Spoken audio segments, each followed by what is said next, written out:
and welcome. Firstly, if you have not subscribed to my channel, please will you consider doing so. There's a subscribe button on the bottom left hand corner of the screen or directly under the video. If you hit the bell button next to the subscribe button, this just allows YouTube to notify you when I've released a new video. By you subscribing, it helps me to grow my YouTube channel to be able to keep providing you with relevant information on injury prevention, injury treatment and rehabilitation with regards to triathlon. Today we are going to be looking at the role that hip flexors play in cycling and running and how lockdown may have affected your triathlon performance because of a change in length of your hip flexor muscles. As we have discussed in some of our previous episodes of the lockdown series, most of us can agree that during lockdown we spent a lot more time sitting than being active. Many of you may be in the corporate world, which forces you to sit for a period of 6 to 8 hours a day. But regardless of this, lockdown would have pushed all of us to the edge in some degree because of the amount of sitting and slouching and TV watching or series watching we did, lying in very slumped or slouched positions. To understand how different positions and postures affect our hip flexors, we have to have an understanding of the role of the hip flexors and where in the body they lie, where they're attached to at the top, where they're attached to at the bottom, and what their role is.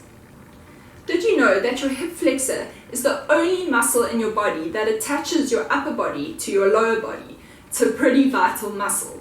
It also is divided into 3 different sections, which allow it to be more diverse in function. Here I have a picture of the posterior abdominal wall, which refers to the segments of your abdominal wall that lie quite far back towards your spine. This is a really nice cross-sectional picture that shows the setup of your hip flexor muscles and how it's divided into 3 different segments. This segment over here is what we call your psoas muscle, and that is where your hip flexor attaches to your lumbar vertebrae.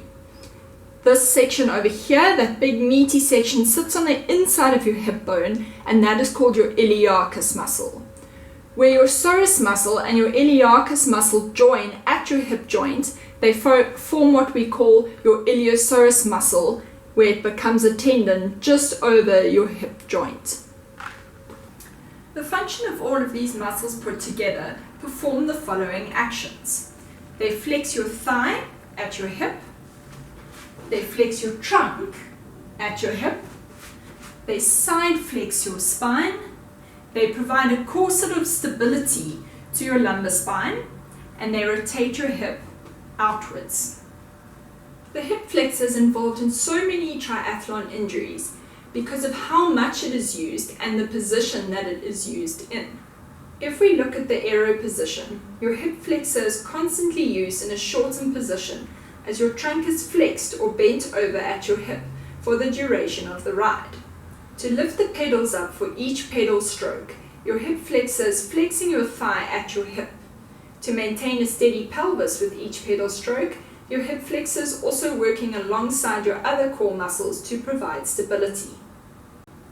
As a result of the aero position, our hip flexors get very used to producing power in a very specific and a very small range of motion. Then if we look at the running portion of the race or training, your hip flexors are forced to work in an extended position, which is a length they never reach when they're on the bike. Often we find that then during running they're not able to fully extend, and it results in compensatory movement elsewhere in your body. To be able to demonstrate this compensatory movement properly, I want to just show you a general picture of what happens to a lot of people when they sit at a desk for 6 to 8 hours of the day. As you can see when I'm sitting at a desk, my hips are at 90 degrees to my trunk. If, for example, I'm in the tri position on a bike, you can see they actually almost get closer and closer to being parallel to your trunk. But if we use the desk scenario, you can imagine that in this position, this is how long my hip flexors adapt to be if I sit for many hours of the day. If your hip flexors then get used to this position, when you stand, you can see the excursion or the change in length that is required to be able to fully extend your hips.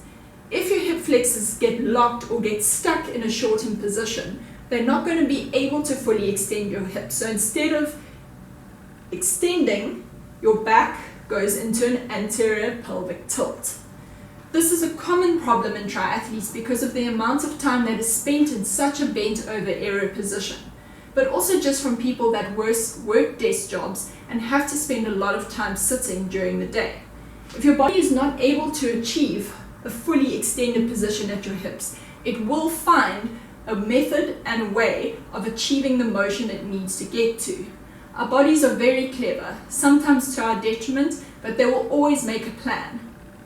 This unfortunately results in other problems further down the line, higher up or lower down, what we call your kinetic chain. What this demonstration has just shown is the possible result of malfunction of the moving component of the hip flexor. In other words, where the hip flexor acts as a moving muscle, one will be predisposed to developing biomechanical problems or changes in movement patterns. If the stabilizing portion of the hip flexor is malfunctioning, core instability problems, postural problems, and low back pain will be the result. To be able to optimize the function of the hip flexor and to prevent injury, it needs to be worked in varying lengths. It should become normal routine that we hop off our bike and we try any mobility drill that will open up the front of our hips and open out our hip flexor to lengthen its position. Building in a daily hip mobility routine to restore the normal and maximum functioning capacity of the hip flexor is really recommended to prevent further injury. It's especially important to strengthen your hip flexor in maximally extended positions, which cycling just does not allow. The only exercises that are going to achieve this is very specific rehabilitation exercises. It's nothing that running or cycling can do for you.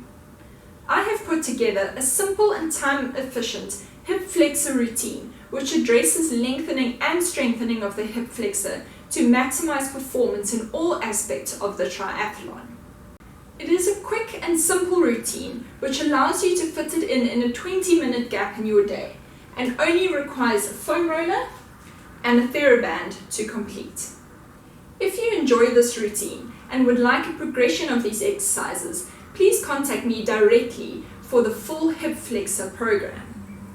Please also look out for our other videos on low back pain. Hip flexor malfunction is often linked to low back pain, as we previously discussed, and listening to this low back pain video may give you a little bit more insight as to how the two are connected. Here is the link. The first exercise I'm going to show you is something we call hip flossing.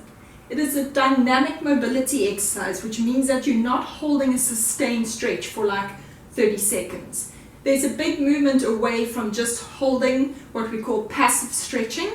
There seems to be a lot more success in lengthening a muscle when there's movement involved. So this exercise, you're going to get into a split kneeling position, 1 foot up, and the hip that you're trying to lengthen is grounded with your knee down on the mat. You want to flex your foot at the back, and the aim is to tilt your pelvis back and forth instead of lunging back and forth.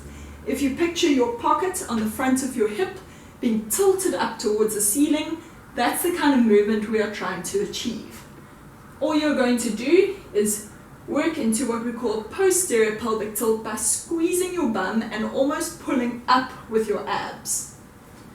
If you rotate up this way, it's a posterior pelvic tilt. When we rotate the other way, it's an anterior pelvic tilt. In most triathletes, we are predisposed to already being in more of an anterior pelvic tilt, so we want to try and work you more into a posterior pelvic tilt by squeezing those glutes and letting go. You're just going to squeeze and hold for about 3 seconds and let go. You should feel a really nice but burny stretch down the front of your hip and into your quad muscle.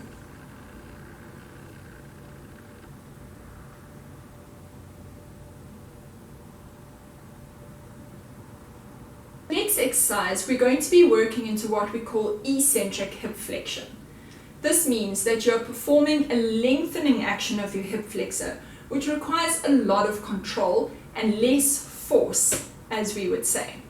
All you're going to need for this is a foam roller. Ideally, getting a longer foam roller will work better for this exercise, but if this is the only length you have, we can still make it work. Alternatively, you can lie on the edge of a bed with the side you are working to be off the edge of the bed.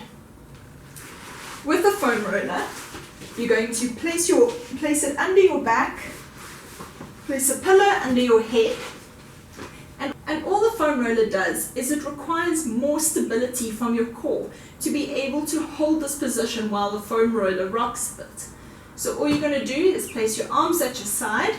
The hip you want to work on, you're going to lift to 90 degrees, straighten your leg, activate your core, and slowly over 10 seconds, you're going to lower it right down into a lengthened position.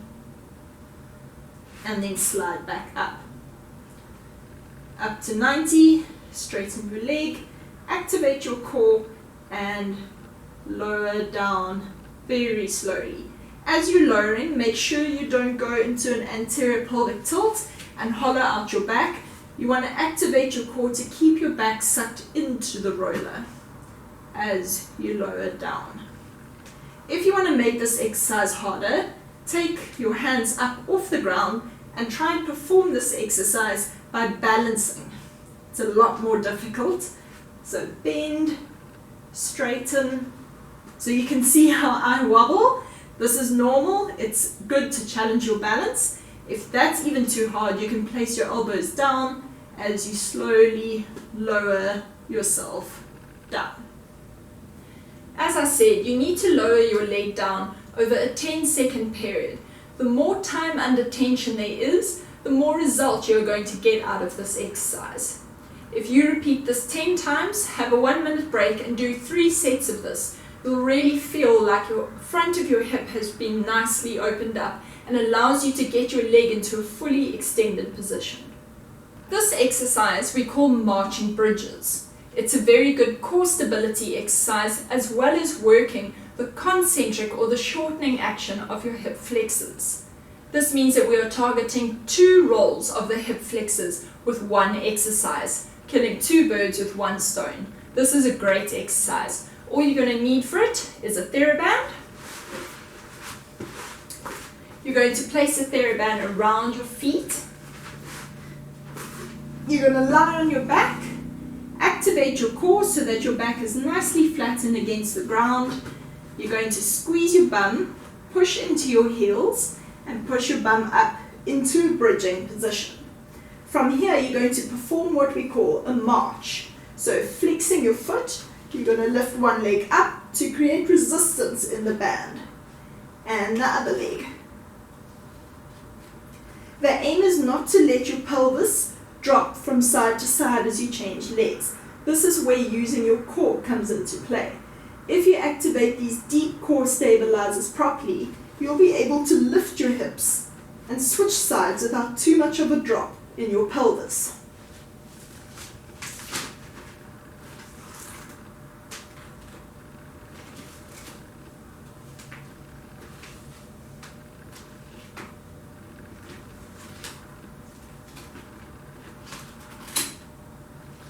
This exercise requires a lot of force from your glutes to be able to keep your hips in a maximally extended position, and at the same time using your hip flexors to stabilize your lumbar spine as well as to flex your hips or flex your thighs at your hip joint. Performing 3 sets of 10 on each side will be best for this exercise, but if you are battling to stop that side to side pelvic movement, it would be best to lower it to about 5 repetitions and build up from there. This next exercise is to lengthen out what we call your quadratus lumborum as well as the hip flexors that come down the side deep inside your spine. This exercise is known as an active inhibited restabilization exercise. That's a very fancy word, but what it's trying to say is that as you are stretching out that muscle, you are stretching it from both sides, where it attaches to your spine as well as where it attaches to your thigh.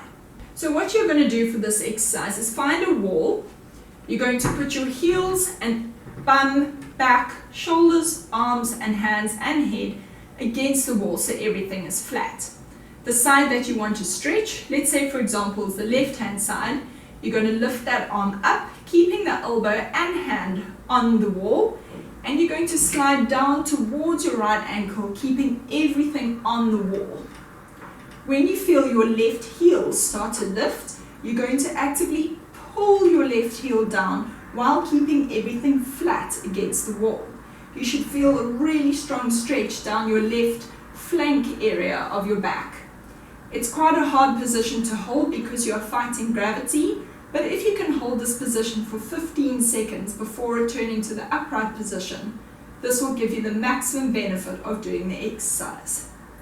If I had to do this on the other side, you swap arms and you lean over. When your right heel starts to lift, you pull your right heel down and you hold in this position. Ideally, doing 6 sets of 15 seconds on the side that you're wanting to work will give you the best results. Another really good exercise to challenge your core stability while including hip flexion in the exercise is stability ball hip flexion. All you're going to need is one of these stability balls. You can also do this on a chair. It just doesn't offer the same core stability work because it's on a stable surface as opposed to an unstable surface. So you're going to get seated on your stability ball with hips and knees at 90 degrees, and you just want to lift your knee up into hip flexion and relax while keeping as much of a stable pelvis and low back as you can. You don't want to see the ball swinging from side to side as you do the exercise. That means you are not stabilizing at your core and your pelvis properly. You want to activate your core, keep sitting nice and upright, and be able to shift your center of gravity accordingly to stop the ball from flowing side to side. You might feel a shake on the way down as you're putting your hip down. This is a sign of weakness and it is normal, but the more you practice the exercise, the easier it will become. If you place your hands on your hips like I have, you'll feel under these 3 fingers a muscle almost hardening as you lift your hip. This is a good sign as it means your hip flexors are working, but you want to make sure throughout the whole movement you're keeping your core activated, which will also feel like a large flat muscle that is activated beneath your fingertips. You want to make sure that throughout this exercise, both those muscles are working nice and well. If you slouch and you collapse your core, you'll feel how that area goes a bit soft. So make sure that you tuck it in, keep your core nice and tight, and this will help you get the best benefits out of this exercise. You ideally want to do 20, so 10 lifts on each side. Have a bit of a break and repeat this 3 times to get the best effect out of this exercise. I hope you enjoyed this video and I hope you found this information helpful. Try and introduce this hip flexor routine into your daily schedules, or even at least introduce it 4 times a week to see a change in your hip flexor function. Please take a look at some of our other videos as well. You'll find that these all interlink really nicely and help you to just better understand your body and prevent injury in the future. If you enjoyed this video, please don't forget to hit the like button, leave us a comment, and we look forward to seeing you again soon.